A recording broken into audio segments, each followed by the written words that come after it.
اعوذ باللہ من الشیطان الرجیم بسم اللہ الرحمن الرحیم۔ نبی پاک صاحب اللہ صلی اللہ علیہ وآلہ وسلم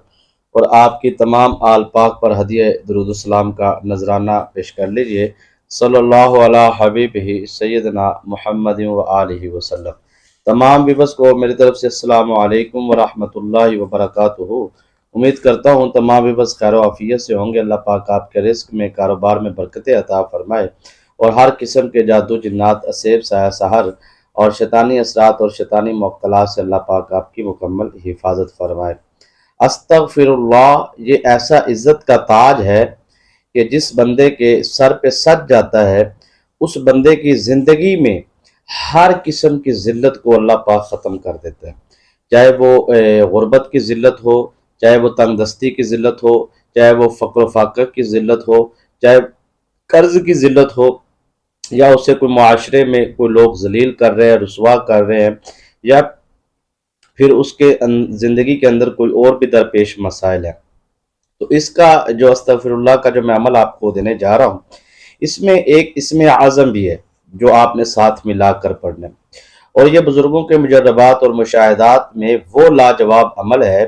کہ اس کے کرشمات، اس کے معجزات، اس کے جو فائدے ہیں، اس کی تسبیحات کے اللہ تبارک و تعالی جل جلالہ کا جو فضل ہے شاید کہ وہ لفظوں میں نہ بیان ہو سکے۔ اتنا لاجواب اور پرتاثیر یہ عمل ہے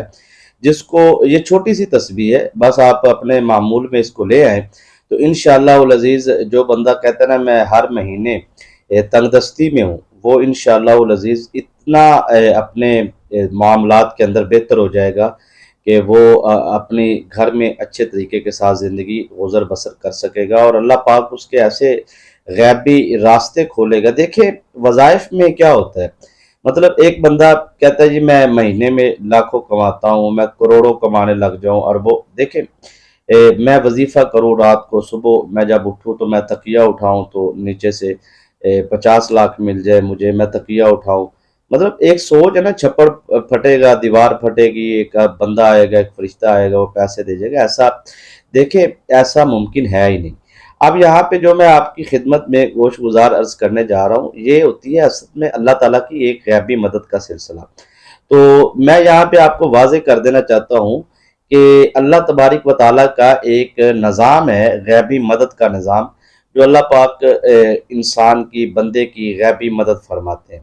اب یہاں پر یہ ہے کہ مثلا آپ غربت میں ہیں، تنگ دستی میں ہیں، آپ کو نوکری نہیں مل رہی، تو یہ جو اس عمل کے ماتحت اللہ تبارک و تعالی جل جلالہ کی رحمت کے جو 4 فرشتے ہیں وہ اللہ کے حکم سے آتے ہیں اور اس بندے کے لیے یعنی کہ اسباب پیدا کرنا شروع کر دیتے۔ جیسے ایک بندہ ہے، اس کے کاروبار میں، دکان پہ کسٹمر نہیں آتے، اب وہ دکان پہ بیٹھ کے اس کو پڑھنا شروع کر دے، تو جب جیسے ہی وہ عمل پڑھنا شروع کرے گا تو ظاہری بات ہے آہستہ آہستہ آہستہ آہستہ وہ فرشتے جو ہیں اللہ کے فضل سے، کرم سے ذہن بنائیں گے آپ کے کسٹمر کا، اور آپ کی طرف وہ متوجہ ہونے لگیں گے۔ تو آسان لفظوں میں یوں کہہ لیجئے سر کہ آپ اس عمل کو جیسے ہی کریں گے تو آپ کو غیبی نظام جو اللہ تبارک و تعالیٰ جل جلالہ ہے اس سے آپ کو مدد حاصل ہونا شروع ہو جائے گا۔ یاد رکھیے گا کہ رزق دینے والی ذات اللہ تبارک و تعالیٰ جل جلالہ کی ہے، اور جس بندے کا اپنے سونے رب کے اوپر کامل یقین ہو جاتا ہے، کامل ایمان ہو جاتا ہے، اس بندے کی زندگی میں ہمیشہ ہمیشہ کے لیے مشکلات ختم ہو جاتی ہیں اور اس کو اللہ پاک کامیابی و کامرانی عطا فرماتا ہے۔ لیکن بات ہوتی ہے یقین کامل کی۔ تو یہ عمل خیر جیسے ہی آپ کریں گے آپ کو اس کی بے شمار برکات حاصل ہوں گی۔ 3 مرتبہ آپ درود شریف پڑھ کے کمنٹ میں سبحان اللہ لکھ دیجئے، تاکہ جو آپ کا پڑھا گیا درود شریف ہے وہ ہم اجتماعی دعا میں آپ کو ضرور شامل کریں، اور آپ کا کوئی مسئلہ مسائل، کوئی معاملات ہیں تو وہ ہم 9 سے 10 AM اور 9 سے 10 PM میں لائیو آتے ہیں۔ اس سے آگے پیچھے تھوڑا بہت ٹائم ہو جاتا ہے کبھی کبھار مصروفیت کی وجہ سے، تو 2 ٹائم اسی چینل پر ہم جو اسلامک ٹیچر ہمدمی ہمارا چینل ہے اس پہ ہم لائیو آتے ہیں۔ تو جو بہن بھائی اپنا کوئی بھی سوال ہے روحانی عملیات کے متعلق تو وہ ہم سے لائیو میں پوچھیں، انشاءاللہ العزیز ہم ان کے جوابات ضرور دیں گے۔ تو ویڈیو کو آپ نے لائک نہیں کیا تو آپ کو ضرور کرنا چاہیے، کیونکہ یہ ہماری حوصلہ افزائی ہوتی ہے، اور چینل کو سبسکرائب نہیں کیا ضرور کریں، ساتھ لگے بیل آئیکن کے بٹن کو پریس کر لیں تاکہ نئی آنے والی ویڈیوز کو نوٹیفیکیشن بھی آپ کو ملتا رہے۔ تو یہ سارے اس عمل کے لیے جون سا ہے وہ نماز کا پڑھنا ضروری ہے، یعنی کہ اس عمل کو آپ نے فجر کی نماز کے بعد، ظہر کی نماز کے بعد، عصر کی نماز کے بعد، مغرب کی نماز کے بعد، عشاء کی نماز، کوئی بھی آپ ملک میں رہتے ہیں، کسی بھی شہر میں رہتے ہیں، اس نماز کا آپ کو ٹائم ہو گیا، وقت ہو گیا تو آپ نے نماز ادا کرنی ہے، اور پھر اس کے بعد آپ نے وظیفہ کرنا ہے۔ یاد رکھیے گا کہ کوئی بھی وظیفہ کامیابی کی طرف اس وقت تک اپنا رخ نہیں پھیرتا جب تک آپ نماز کی طرف نہیں آتے۔ اگر آپ فرض چھوڑ کر وظائف کی طرف اور عملیات کی طرف چلے جاتے ہیں تو وہ روحانی طاقتیں، ان کو طاقت کیسے ملے گی؟ ایک مہمان آپ کے گھر آتا ہے تو وہ آ گیا، آپ نے اس کو انوائٹ کر لیا، ظاہری بات آپ کسی بھی اپنے عزیز رشتہ دار، کسی بھی مہمان کو آپ انوائٹ کریں، فون کریں، وہ آ جائے گا، وہ انکار نہیں کرے گا، وہ آ جائے گا مہمان، اور مہمان آپ نے بلا لی ہے اور اس کے کھانے پینے کا آپ نے بندوبست نہیں کیا۔ تو اسی طرح وظائف اور عملیات میں یہ ہوتا ہے، اکثر اوقات لوگ جو ان سے ہے وہ وظائف کرتے ہیں، یعنی کہ اللہ کی روحانی طاقتوں کو انوائٹ کرتے ہیں، بلا لیتے ہیں، لیکن ان کی روحانی غذا کا بندوبست نہیں کرتے۔ تو فرشتوں کی اور اللہ کی غیبی مخلوق کی اور فرشتوں کی اور نیک جنات کی یہ جو خوراک ہے وہ ہے باوضو رہنا، کثرت سے درود شریف کو پڑھنا، صبح و شام کی تسبیحات کرنا، نماز پنجگانہ کا ادا کرنا، اور یہ ساری چیزیں جو ان سے ہیں وہ ان روحانی طاقتوں کی غذا۔ اکثر آپ دیکھتے ہوں گے عاملین حضرات جو ہیں، جو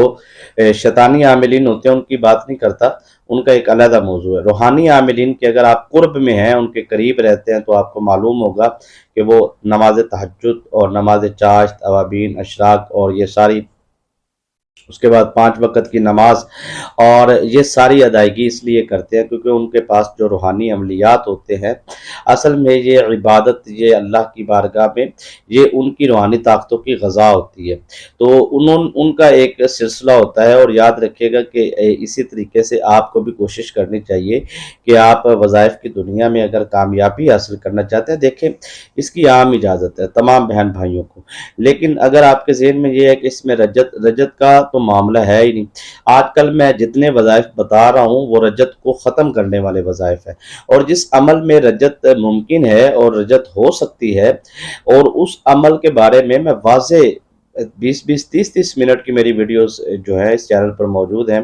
جب میری کوئی ایسا عمل ہوتا ہے جس عمل میں رجت کے چانس ہوتے ہیں تو میں اس کے اوپر پھر پوری گفتگو کرتا ہوں اور بتاتا ہوں کہ آپ کو اس عمل میں کیسے رجت ہو سکتی ہے۔ تو لہٰذا یہ جو عمل میں آپ کو بتانے جا رہا ہوں اس میں کوئی رجت کا تصور نہیں ہے۔ رجت نیو ویورز کے لیے جو نئے لوگ ہیں ان کو شاید نہ معلوم ہو، تو 30 سیکنڈ کے اندر میں آپ کو بتاتا ہوں کہ اگر آپ پر کسی نے جادو کیا ہے تو شیطانی عامل نے آپ کا اور آپ کی والدہ کا نام لے کر جو شیطانی عمل کیا ہے، اس عمل کی شیطانی طاقتوں سے وہ کہتا ہے کہ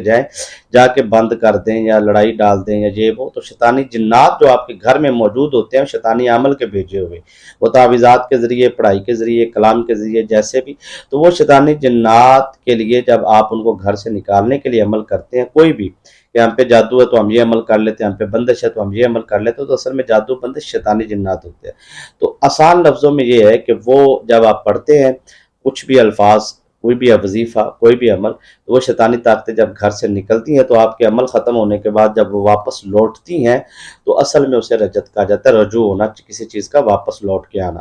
تو میں ان وظائف میں بتا دیتا ہوں کہ آپ کو کس طریقے سے اثار کرنا ہے، کس طریقے سے پراپر طریقے سے۔ تو عام روٹین میں آپ کو یہ جو عمل ہے اس میں آپ کو تسلی دیتا ہوں اور پورا یقین دلاتا ہوں کہ اس عمل میں آپ کو کسی قسم کی رجت نہیں ہوگی بلکہ کامیابی آپ کا مقدر ہوگی۔ تو آپ نے کرنا کیا ہے کہ ہر نماز کے بعد آپ نے نماز پڑھ لی، نماز پڑھنے کے بعد آپ نے پڑھنا ہے استغفر اللہ یا حی یا قیوم، ایک مرتبہ استغفر اللہ یا حی یا قیوم، 2 مرتبہ استغفر اللہ یا حی یا قیوم، 3 مرتبہ۔ 3 مرتبہ درود شریف آپ نے اول پڑھنا ہے، 3 مرتبہ یا آخر میں پڑھنا ہے، اور 100 مرتبہ ایک تسبیح آپ نے ہر نماز کے بعد کرنی ہے۔ تو انشاءاللہ العزیز یقین کامل سے کریں گے تو کامیابی آپ کا مقدر ہوگی۔ دعاؤں میں یاد رکھیے گا۔ اجازت